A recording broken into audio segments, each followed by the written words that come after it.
o corpo pineal ou glândula pineal lá no fundo. E há o processo occipital, que é a base do problema oftalmológico, do olhar, da vista. E tem a decussação das pirâmides, ou seja, elas se cruzam, um olho com o outro. E, às vezes, o globo ocular é como se tivesse luz própria, devido ao processo de reflexo, como se tivesse um espelho lá dentro. Agora, quem quiser estudar isso, que é a pessoa que perguntou, seria bom ver a hipnagogia, que é um capítulo do livro Projeciologia nosso. Então, outra coisa também é estudar clarividência, principalmente a clarividência que diz respeito à vidência facial. Por exemplo, faça um curso no complementário aqui, que a pessoa vai ter mais noção disso. Uma outra coisa séria, aqui ó, nós falamos do evoluciólogo, mas a pessoa que eu já vi mais forte em matéria de olhar até hoje nessa minha vida, nesse corpo, foi o Qin Lin, que era um serenão da China.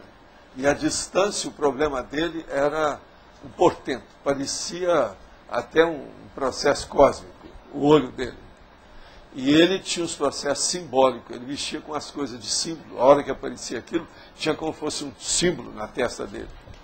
Agora, ele já dessomou, hoje ele não está mais na China. Agora, outra coisa séria é que o olhar reflete as ECs dos hemisférios cerebrais, quer dizer, as energias conscienciais da pessoa lá de dentro.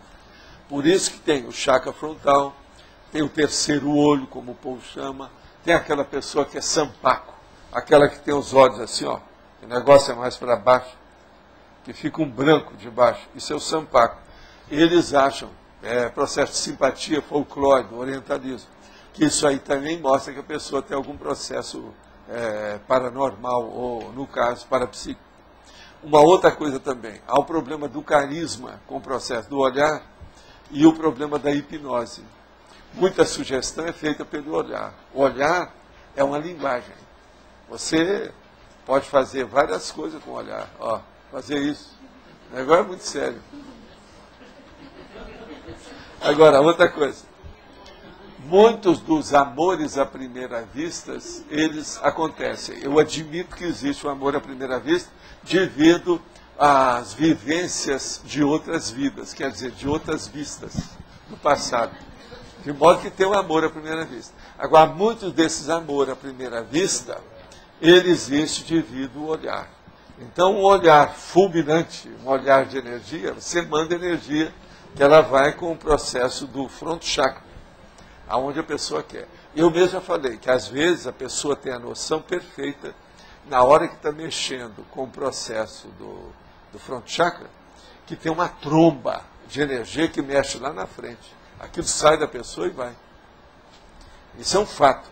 Quem tem experiência maior no processo de energia sabe que isso funciona. Vale a pena pensar.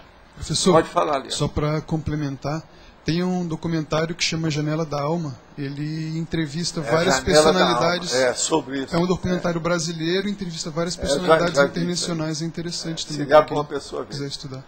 O documentário Janela da Alma. Acha isso em locador, às vezes? Acho que sim. Aqui em Foz é difícil, mas fora é mais mas fácil pela de achar. Internet, Pela internet pode comprar. Ele, né? Tá vendo? O povo olhudo, tudo já tem isso aí. Os janeludos, tá certo? Janeludo. Olho grande, tá certo? Agora, olho grande é outro significado, tá? Vai devagar com isso. Tá? É bom a gente clarear bem. Pode falar. Professor Waldo, existiria alguma coisa que a gente podia chamar assim de defeito grupocármico, ou seja, que pegaria aquele mesmo defeito pegaria várias pessoas no determinado isso é a coisa mais comum. Isso é super comum. O pior comum. deles chama misticismo, demagogia, falácia, doutrinação. Você quer defeito maior do que esse grupo? As religiões todas são baseadas nisso. A demagogia religiosa é a pior delas que existe na face da Terra, pela história humana. Então, por exemplo, quando uma pessoa ela muda algum defeito, faz a reciclagem de algum defeito, muitas vezes pode-se dizer que ela está também liberando uma condição de interprisão grupocármica, quando sempre, a pessoa faz defeito. Sempre isso, né? Sempre. Uma pessoa com sertão trafar, Max, aquilo, há repercussões, nem ela sabe na hora, precisa examinar o caso. Para onde vai? Repercussões positivas. E isso é diminuição do processo da interprisão. É uma abertura do livre-arbítrio. diminui o determinismo. O senhor poderia explicar, por exemplo, se eu tenho algum caso assim que elucide mais essa questão para a gente entender mais profundamente, como é que ocorre essa libertação à medida que a pessoa sai de algum defeito? Não, assim? Num caso sério, eu já tive vários casos desses. O mais sério eu não sei o que deu, porque era um rapaz.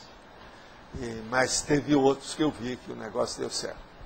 Uma pessoa nasceu dentro de uma família que todo mundo era militar. Não tem nada a ver com o processo da Ami, que ela está aí.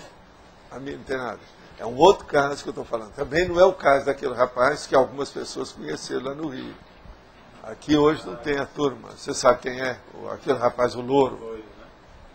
Não é esse, nenhum nem outro. É outro caso. Agora, o que se passa? Essa pessoa queria sair daquele trancamento familiar que ela estava. Ela se sentia enjaulada. Ela falava para mim assim, eu estou dentro de uma masmorra de armas. A família tinha a Oploteca, que é uma coleção de armas, com o negócio todo. E outra coisa, naquela ocasião, a família não era grande, mas tinha 6 personalidades que eram militares, belicistas. E outra coisa, era tudo troncudo, cada um mais forte que o outro, e ele também. Então era um processo de usar o bíceps para tudo que precisava. E ele falou assim, eu não desejo isso mais. Eu sei que eu estou nesse meio, porque é o meu processo do passado, mas eu não desejo. Então eu falei assim, então você vai arranjar uma coisa que seja totalmente contrário à média dessas 6 pessoas lá dentro. Eu também. Então o que é que ele fez? Ele começou a estudar o processo para escrever. Você está entendendo? Entrou num processo de escrita muito sério, e fez uma série de publicações que não tinha nada a ver com o belicismo. Com isso, eles abriram mão da pessoa, ficou livre daquilo. Por quê? Um cara está lá, só pensando em armas, e o outro começa a fazer poesia, você vê que a antipodia era muito grande. Ele se livrou daquilo. Agora, com isso, ele deu também uma lição em todo mundo, viu a situação como é que é. Ao que tudo indica, outras personalidades que apareceram na família, quer dizer, a nova geração, a geração nova, já foi também, já desviou para não ficar tão preso ao processo belicista. Mas, por exemplo, nesse caso, ele já tinha uma vontade de querer, vamos dizer assim, sair desse ramo. Eu falei para ele que não era só vontade, não. Ele veio para fazer isso. Por causa da culpa dele. Eu falei assim, você que levou essa turma toda para a guerra. Você agora tem que mostrar. É o seu jeito. E sabe que ele, por todas as situações lá, é um dos que, dentro da família, os próprios parentes sabiam, é que tinha mais vocação, mais tino para o processo militar. Em matéria de estratégia, de logística, de tática, eu sei porque ele conversava com os oficiais da família e eles falavam, eles mesmos me pediram opinião. Num caso desse, qual é a estratagema, qual a estratégia, qual a logística, qual a tática? E ele tinha ideia para isso. Então eu falei assim, tá vendo? Isso aí mostra o seu passado. Você é o polegar, como eu chamo. Você sabe o que é o polegar que eu chamo? Quando a pessoa está num caso desse, é o pai de todos. Quer dizer, você é o responsável. É o polegar. Mas só um minutinho. Ele